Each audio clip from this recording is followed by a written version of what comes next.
কৈলাস মানস সরোবর যাত্রা 10 রাত 11 দিন এক অভূতপূর্ব আধ্যাত্মিক অভিজ্ঞতা।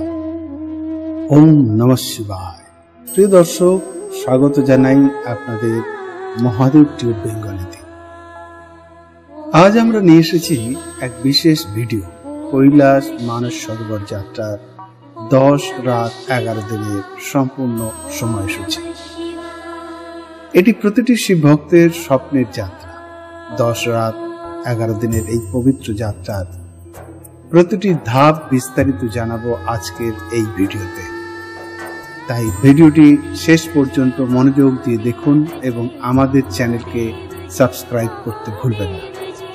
আপনার একটা লাইক আর শেয়ার হতে পারে অন্য কারো স্বপ্ন পূরণের প্রথম ধাপ।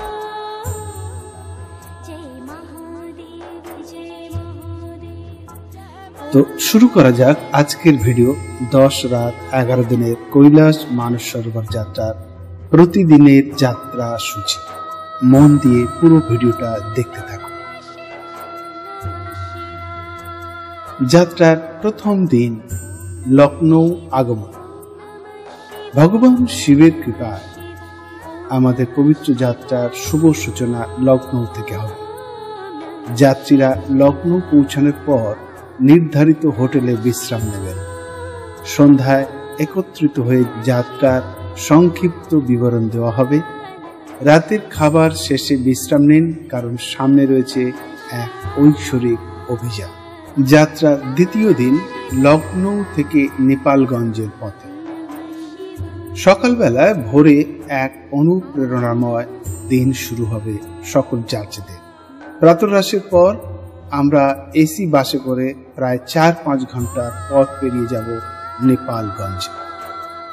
সন্ধ্যায় যাত্রীদের জন্য যাত্রা সংক্রান্ত গুরুত্বপূর্ণ ব্রিফিং অনুষ্ঠিত হবে।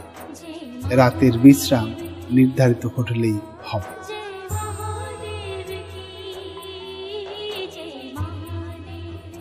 যাত্রার তৃতীয় দিন নেপালগঞ্জ থেকে সিমিকোট, সিমিকোট থেকে হিলসা, হিলসা থেকে পুরা। সকালের প্রথম প্রহরে বিমানবন্দরে আমাদের যাত্রা করতে হবে। সেখান থেকে ছোট বিমানে সিমিকোট পর্যন্ত একটা ফ্লাইং থাকবে। সিমিকোটে নেমে কিছুক্ষণ বিশ্রাম নিয়ে সিমিকোট থেকে হেলিকপ্টারে করে আমাদের হিলসা যেতে হবে। হিলসায় অন্যান্য যাত্রীদের অপেক্ষার পর আমরা তিব্বত প্রবেশ করব। সেখানে কাস্টমস চেকিং হবে। বর্ডার ক্রস করে বাসে করে আমরা পুরাং শহরে পৌঁছব। পুরাং তিব্বতের একটা শহর। শুদ্ধ পরিবেশ, নিস্তব্ধ পর্বতমালা এবং আধ্যাত্মিকতার অনুভূতি এখানে স্পষ্ট। রাত্রিবাস পুরাঙের এই হোটেলেই হবে।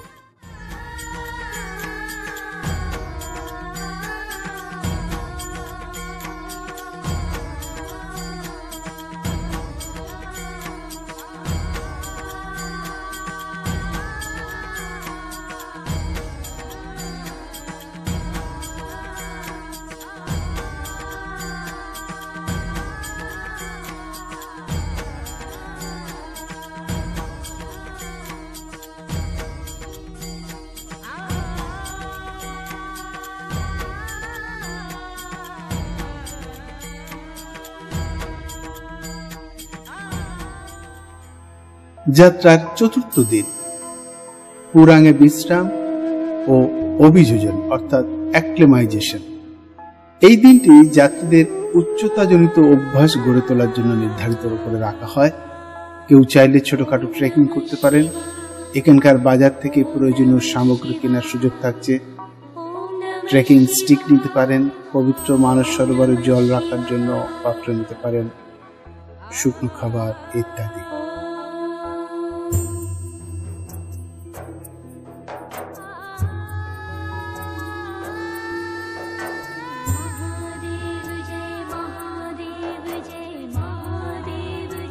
যাত্রার পঞ্চম দিন পুরাং থেকে মানস সরোবরের পথে।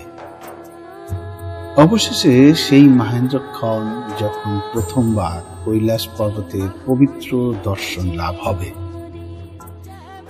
মাত্র 2 ঘন্টার পথ পেরিয়ে পৌঁছাবো মানস সরোবর হ্রদে। আর পুরো হ্রদের 105 কিলোমিটার পরিক্রমা করা হবে বাসে করে। তীর্থযাত্রীরা পবিত্র স্নান, পুজো এবং ধ্যান করবেন এই স্বর্গীয় হ্রদের পাড়ে। ভাগ্য ভালো থাকলে ব্রহ্ম মুহূর্তে মানস সরোবরের অদ্ভুত রূপ প্রত্যক্ষ করা সম্ভব হবে।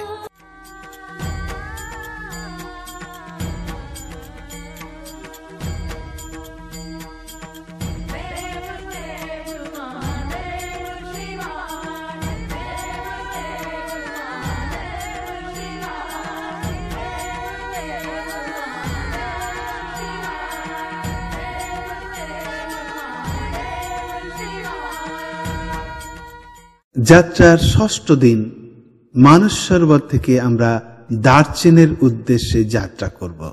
মানস সরোবর থেকে একটি সংক্ষিপ্ত বা একটি স্বল্প দৈর্ঘ্যের একটা জার্নি আমাদের হবে এবং সেই দার্চেনে পৌঁছে যাব। এবং দার্চেন হলো কৈলাস যাত্রার বেস ক্যাম্প এবং অষ্টপদ দর্শনের বেস ক্যাম্প। আমরা চাইনিজ কর্তৃপক্ষের কাছ থেকে অনুমতি পেলেই আপনি অষ্টাপদেও যেতে পারবেন। এখানে হোটেল হিমালয় বা এইরকম অন্য কোনো হোটেল, অনেক হোটেল আছে, সেই রকম কোনো হোটেলে আমরা এই দার্চেনে রাত্রি যাপন করব। দার্চেনে রাত্রি যাপন করা এক অদ্ভুত শিহরণ জাগার অনুভূতি আমরা অনুভব করতে পারব।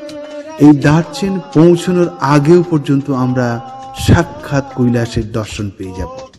এই কৈলাসের দর্শন আমরা মানস সরোবরের তীর থেকেও দেখতে পাব।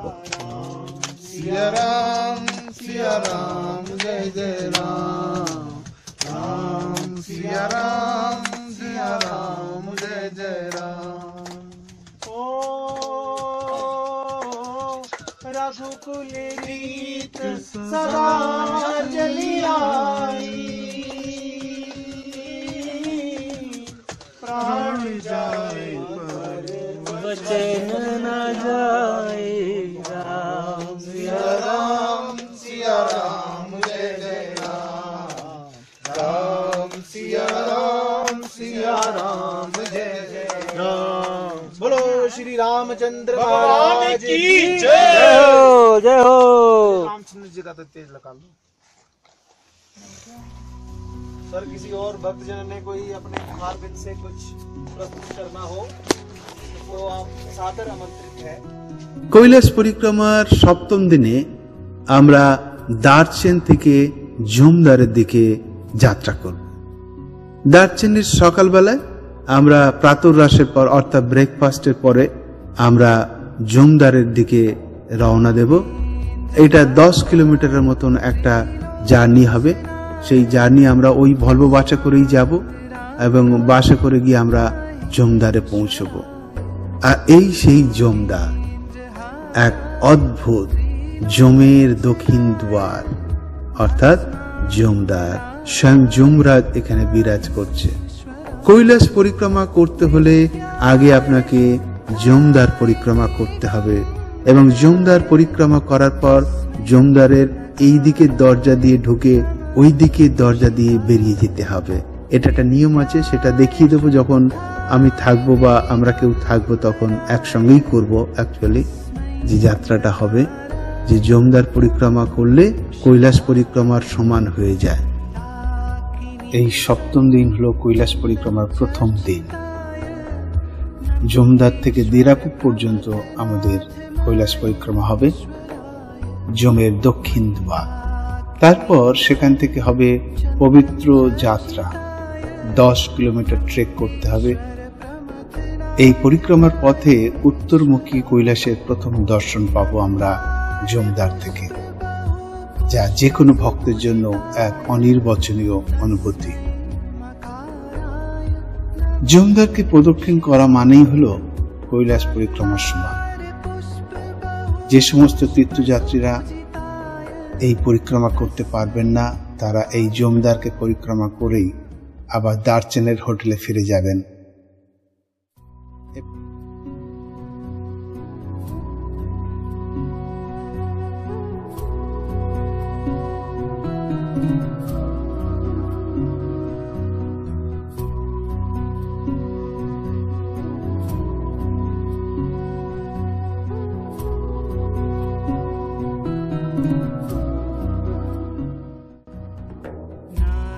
যাত্রার অষ্টম দিন, যেটা কৈলাস পরিক্রমার দ্বিতীয় দিন।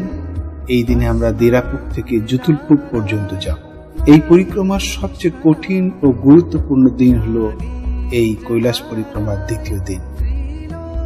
18,600 ফুট থেকে 19,000 পর্যন্ত উচ্চতায় আমাদের যেতে হবে। ডোলমালা পাস পার করতে হবে, যা যাত্রার সবচেয়ে চ্যালেঞ্জিং পার্ট। এরপর সেখান থেকে আমরা যাব গৌরকুণ্ড দর্শন, যেখানে মা পার্বতী স্নান করেছিলেন। তারপরে সহজ পথ ধরে আমরা জুতুলপুকে পৌঁছব। যারা ভক্তি ও শক্তিতে পরিপূর্ণ তাদের জন্য এটি এক পরম ত্যাগের ও সিদ্ধির অনুভূতি।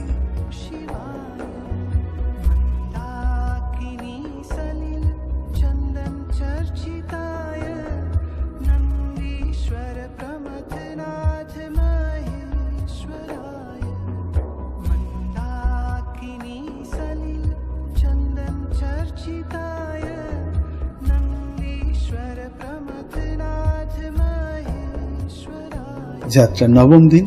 এই দিন হলো পরিক্রমার শেষ দিন এবং পুরাং ফেরার দিন। যাত্রার নবম দিনের এই পরিক্রমার শেষ দিনে মাত্র 8 কিলোমিটার ট্রেকের পর যাত্রীরা গাড়িতে করে পুরাং ফিরে আসবেন। সকালের মধ্যেই তীর্থযাত্রার সবচেয়ে কঠিন অংশ সম্পন্ন হয়ে যাবে। তারপর সকলের বিশ্রাম ও প্রস্তুতি হবে ফিরে যাওয়ার জন্য।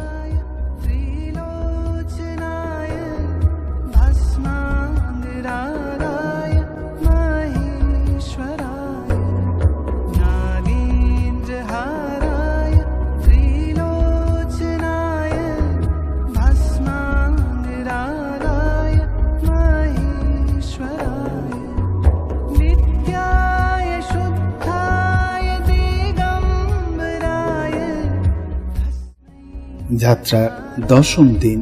পুরাং থেকে হিলসা, হিলসা থেকে নেপালগঞ্জ, নেপালগঞ্জ থেকে লগ্ন। এই যাত্রা হবে আমাদের। সকালবেলায় আমরা পুরাং থেকে বর্ডার ক্রস করে হিলসায় আসব। তারপর সেখান থেকে হেলিকপ্টার করে সিমিকোট এবং সিমিকোট থেকে বিমানে করে আমরা নেপালগঞ্জ ফিরব। আর নেপালগঞ্জ থেকে আমরা ওই এসি বাসে করে লগ্ন ফিরে আসব বাড়ি ফেরার উদ্দেশ্যে। তবে সেই দিনটা আমরা লগ্নের সেই হোটেলেই রাত কাটাতে হবে সকল যাত্রীদের।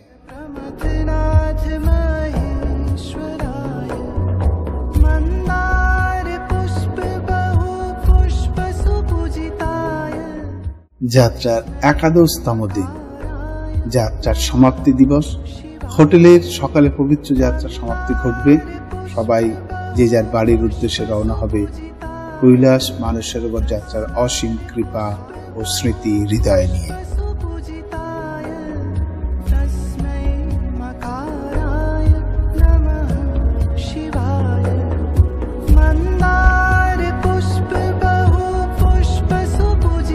এই পবিত্র যাত্রা শুধু পাহাড়ে ওঠা বা এক জায়গা থেকে আরেক জায়গায় যাওয়ার গল্প নয়, এটি এক আত্মিক উত্থানের গল্প, যেখানে প্রতিটি পদক্ষেপে আমরা মহাদেবের আশীর্বাদ অনুভব করি।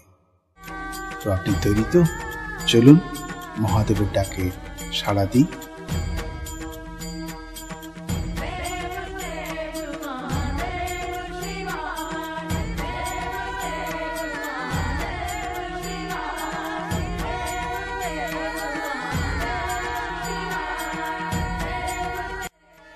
প্রিয় দর্শক, এই ছিল 10 রাত 11 দিনের যাত্রার সম্পূর্ণ সময়সূচি। তবে এটা আমি খুব ছোট করে বলেছি যাতে আপনাদের সুবিধা হয়।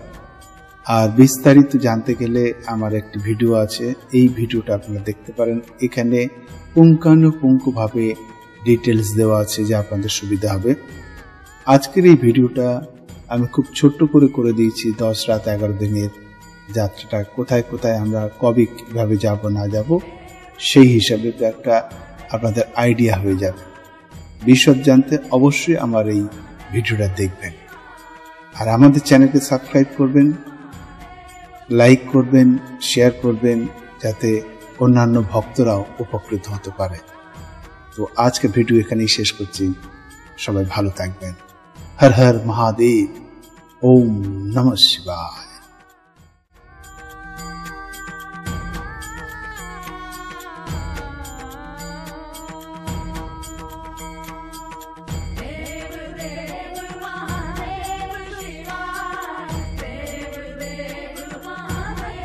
Shiva.